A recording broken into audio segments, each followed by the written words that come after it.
something funny about two kids with no experience and clearly no ability to run this complex business, then turning out that half of it, like half of the companies that Alameda invested in, Michelle, are shell companies owned by SBF 100%. Like that's a funny thing. That's when I make an investment out of our venture fund, I don't own any piece of them ever. That would be a total conflict. So the fact that half of the 400 companies are shell companies that he owns just seems odd. And the other thing that's odd, I've been doing venture capital a long time, 35 plus years, got the white hair to prove it.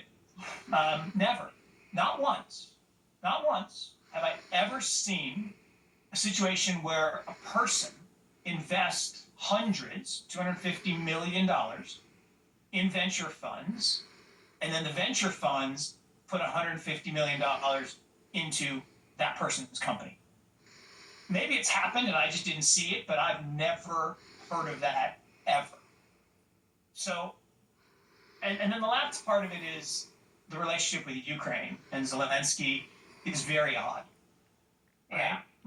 Money going straight from Ukraine and Zelensky to FTX, that money vanishing, personal loan to SBF, massive donations to the Democratic Party.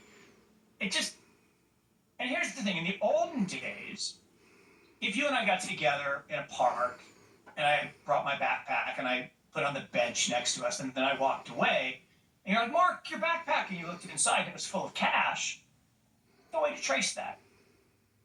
If you actually sent all this stuff through digital assets, people can trace it. So it's not conjecture that Ukraine sent money to FTX. That's not conjecture. It's fact. So it's not a conspiracy theory, it's fact. Now, the part that's missing is how the money got from customer accounts into Sam's pocket to make the political contributions. That's a little bit unclear, but that's where the fraud comes in. And, it's really interesting because it goes to the girlfriend thing. So years ago, there was a situation where there was a big mutual fund, money market account. And a lot of the endowments used this money market account because it had a little higher rate. And the reason it had a little higher rate was the manager did something called index arbitrage. Yeah. So very similar to what Sam said. Oh, it's just DEX arbitrage. It's price in Japan versus price in London.